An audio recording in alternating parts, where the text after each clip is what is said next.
வணக்கம். மீண்டும் உங்களை சந்திப்பதில் எனக்கு மிக்க மகிழ்ச்சி. நான் ஆனந்த் ஸ்ரீனிவாசன். நான் இப்போ உங்கள்கிட்ட ஸ்டாக் மார்க்கெட்டில் பணத்தை போடாதீங்கன்னு சொல்லிட்டு இருந்தேன். சடனாக மார்க்கெட் ஒரு ஏரியா ஏறிடுச்சு. நியர்லி ஆல் டைம் ஹையர் தாண்டி போயிடுச்சு, கிட்ட வந்துடுச்சு. இன்னும் கொஞ்சம் நாளில் தாண்டிடும்னு சொல்கிறாங்க. ஏன் இது நடக்குது அப்படிங்கிறத நம்ம முதல்ல பார்க்கணும். இன் ஷார்ட் டேர்ம், அதாவது கொஞ்சம் ஒரு மாதம் 2 மாதத்தில் மார்க்கெட்டோட டைரக்ஷன் டிட்டர்ம் பண்ணுறது லிக்விடிட்டினா எவ்வளோ பணம் மார்க்கெட்டில் புழுங்குதுன்னு அர்த்தம்.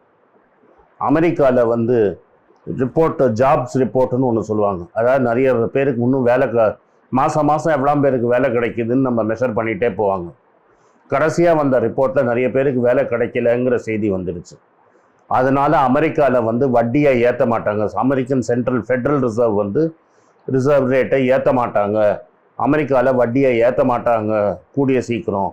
அது 1.5%லேயே இன்னும் கொஞ்சம் 1.5% 1.25%லேயே இன்னும் கொஞ்சம் நாளைக்கு இருக்கும் அப்படின்னு நம்பிக்கையில் பணம் அமெரிக்கா விட்டு டாலர் உள்ளுக்குள்ளே போயிருந்த டாலர் திரும்பி வெளில வந்துருச்சு. அதனால் டாலர் இந்தியாவுக்குள்ளேயும் மற்ற எமர்ஜிங் எக்கானமிஸ்லாம் நிறைய இன்வெஸ்ட் ஆகிருக்கு. எஃப்ஐஐஸ்லாம் எடுத்துகிட்டு போன பணத்தை திரும்பி கொண்டு இன்வெஸ்ட் பண்ணியிருக்காங்க. அவங்க அந்த 50 நிஃப்டி ஸ்டாக்கில் ஒரு 6-7 ஸ்டாக்கை மட்டும் கரெக்டாக டார்கெட் பண்ணி வாங்கிட்டே இருக்காங்க. அந்த 10 இப்போ மெயினாக அவங்க பேங்கிங் செக்டர் வாங்குகிறாங்க. அதனால தான் நீங்கள் பார்த்தீங்கன்னா HDFC bank $100 billion market capitalisation தாண்டிடுச்சு. அது மாதிரி செலக்டடாக ஒரு 7-8 கம்பெனியை வாங்குறதுனால இண்டெக்ஸ் ஏறி இருக்குது. இது ஒரு liquidity driven rally. In the long term நம்ம ஒன்று தான் மார்க்கெட்டுக்கு மேட்ரு ஆகும். கம்பெனியோட ப்ராஃபிட்ஸ் அண்ட் ஏர்னிங்ஸ் கண்டினியூஸாக க்ரோ ஆகுது. ஏர்னிங்ஸ் க்ரோ ஆனால் தான் கம்பெனி மோர் வேல்யூபிள் ஆகும். கம்பெனி மோர் வேல்யூபிள் ஆனால் தான் நம்மளுக்கு லாபம் வரும். கம்பெனி வேல்யூபிளாக இல்லைன்னா, ஏர்னிங்ஸ் க்ரோ ஆகலைன்னா, லிக்விடிட்டி திரும்பி போகிறச்ச மார்க்கெட்டோட அப்படியே பலூனில் காற்று இறங்குற மாதிரி ஸ்டாக் மார்க்கெட் குயிக்காக விழுந்துடும். அதுதான் போன வருஷம் 2 வருஷம் ஆச்சு.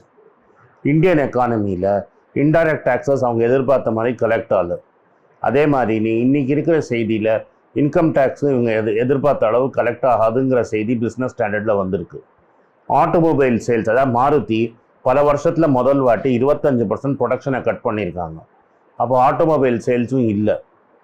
இந்தியாவில் CMI ரிப்போர்ட் படி 8% பேருக்கு வேலை இல்லை.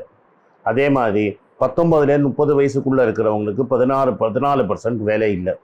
அது மாதிரி இந்த இந்தியாவில் இருக்கிற 2000 கம்பெனி கம்பேர் பண்ணிங்கன்னா ப்ராஃபிட்ஸு பர்சன்டேஜாக ரொம்ப ஏறலை. 4-5%க்கு மேலே ஏறலை.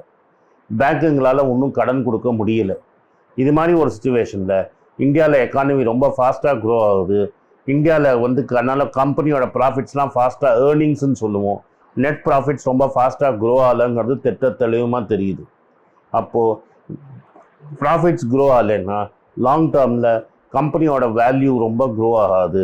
அதனால் இன்றைக்கி லிக்விட் டாலர் பணம் நாளைக்கு வெளில போச்சுன்னா திரும்பி பலூனில் காற்று இறங்கின மாதிரி திரும்பி விலை விழுந்துடும். அதனால் இது ஒரு ஃபால்ஸ் ரேலியாக தான் நம்ம பார்க்கணுமே தவிர இதை ஒரு லாங் டேர்ம் ரேலியாக பார்க்கக்கூடாது. ஈவன் நோ ஸ்டாக் மார்க்கெட்டை முக்கால்வாசி பேர் அவாய்ட் பண்ணுங்கள்.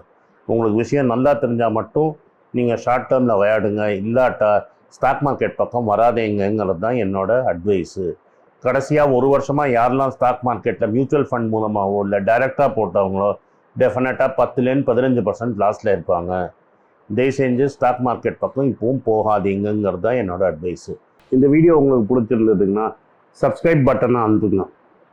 பக்கத்தில் இருக்கிற பெல் என்ன தட்டி விடுங்க. உங்கள் ஃப்ரெண்ட்ஸ் அண்ட் ரிலேட்டிவ்ஸோடு ஷேர் பண்ணுங்கள். உங்களுக்கு ஏதாவது சந்தேகம் இருந்ததுன்னா கீழே இருக்கிற இமெயில் ஐடிக்கு அனுப்புங்க. உங்கள் கமெண்ட் செக்ஷனில் கீழே நீங்கள் எழுதினீங்கன்னா என் டீம் டெஃபினட்டாக உங்களுக்கு பதில் போடும். அதனால் உங்கள் கமெண்ட்ஸை எழுதிக்கிட்டே போங்க. எனக்கு இமெயில் அனுப்பிச்சிட்டே போங்க. நான் டெஃபினட்டாக ரிப்ளை பண்ணிகிட்டே இருப்பேன். நன்றி, வணக்கம்.